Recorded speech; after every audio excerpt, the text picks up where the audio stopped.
श्री राम कौन है? कोई उनको निर्गुण ब्रह्म, कोई सगुण राम, कोई विष्णु जी का अवतार कहते हैं। वास्तव में तीनों बातें सही हैं। परम ब्रह्म के ही अलग अलग रूप होते हैं, जो जिस भाव से उनको याद करता है, उनकी भक्ति करता है, वो उसी रूप में उनके साथ रहते हैं। जो निर्गुण साधक, निर्गुण रूप के साधक होते हैं, उनको वो प्रणव ओम या बिना किसी आकार के, निराकार के, या यूं कहें कि ऐसे ब्रह्म जो कोई भी आकार ले सकते हैं, जो सब आकारों में है या जिनका कोई आकार नहीं है, जो अजन्मा है, जो अव्यक्त हैं, जिनको व्यक्त नहीं किया जा सकता, उस रूप में तो वो निर्गुण ब्रह्म है।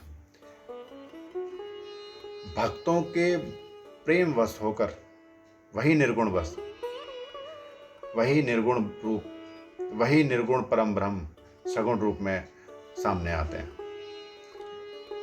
पार्वती जी ने भी जब एक बार भोलेनाथ से पूछा था कि निर्गुण और सगुण में भेद क्या है, तब शंकर जी ने पार्वती जी को बोला था, सगुणई अगुणई नहीं कछु भेदा। सगुण और अगुण में कोई भेद नहीं है। वो अव्यक्त परमात्मा भक्तों के प्रेम वश होकर सगुण रूप में आ जाते हैं। जैसे रामायण में, रामचरितमानस में तुलसीदास जी वर्णन करते हैं कि जब मनु और शत्रुपा जी ने तपस्या करके श्री हरि को प्रसन्न किया था, तब श्री हरि आए तो उन्होंने ये वर मांगा उनसे कि आप जैसा ही मेरा पुत्र हो। इस पर श्री हरि बोले कि अब मैं अपने जैसा कहाँ से लाऊं, तो मुझे खुद ही आना पड़ेगा। तो एक जन्म में जब मनु और शत्रुपा जी दशरथ जी और कौशल्या के रूप में जन्म लिया, और उस जन्म में स्वयं परम ब्रह्म परमात्मा श्री राम रूप में उनके घर आए, भक्ति वश होकर। तो भक्ति के वश में होकर निर्गुण सगुण रूप में आते हैं, या फिर बहुत ज़्यादा पापाचार बढ़ जाता है जब, तब भी धर्म की स्थापना करने के लिए उन्हीं निर्गुण परम ब्रह्म को सगुण रूप में आना पड़ता है। तो श्री राम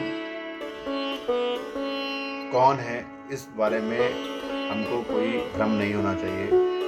निर्गुण ब्रह्म ही श्री राम है। अब कभी कभी दिमाग में, या अक्सर दिमाग में ये आता है कि सदाशिव कौन? अगर श्री राम परम ब्रह्म है तो सदाशिव कौन है? या श्री कृष्ण ने जैसे गीता में कहा कि मैं ही परम ब्रह्म हूं, तो फिर श्री राम कौन? सदाशिव या श्री राम या श्री कृष्ण या महाविष्णु सब एक ही है। इनमें कोई अंतर नहीं है। जो इनमें अंतर मानता है वो पाप का भागीदार बनता है। रामतापनीय उपनिषद में एक श्लोक आता है जिसमें श्री राम का जो वर्णन है वो वर्णन ही यही है कि ऐसे राम जिनके गले में सर्प है, जो हाथों में त्रिशूल और डमरू धारण किए हुए हैं, मस्तक पर त्रिपुंड है, गंगा जी की जटाएं सर से निकल रही हैं, चंद्रमा धारण किए हुए हैं, बागांबर ओढ़े हुए हैं, ऐसे श्री राम को मैं भजता हूं। तो इसमें किसका ध्यान आता है? शंकर जी का। तो वहां पर ये वर्णन है कि राम शंकर जी हैं। तो इसलिए वास्तव में ईश्वर, आप जिस रूप में भजेंगे ईश्वर को, वो उसी रूप में आपके समक्ष प्रकट हो जाएंगे और उनके उसी रूप के गुण आपके अंदर समाहित होने लगेंगे। तो इसमें ये दिमाग में कोई भ्रम नहीं होना चाहिए मैं किस रूप की पूजा करूं, कौन सा रूप ज़्यादा शक्तिशाली है। श्री राम का शक्तिशाली है, श्री कृष्ण का है, सदाशिव का है, आदिशक्ति का है। आपको जो अच्छा लगे, जिसमें आपका मन रमे, उस रूप की आप भक्ति करें। कई बार ये होता है कि अभी कुछ दिनों के लिए एक रूप में मन लग रहा है, थोड़े दिनों बाद कई बार मन दूसरे रूप में लगने लगता है।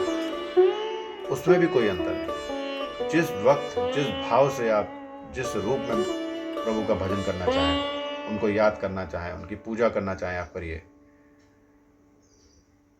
प्रभु हमेशा प्रसन्न ही होंगे।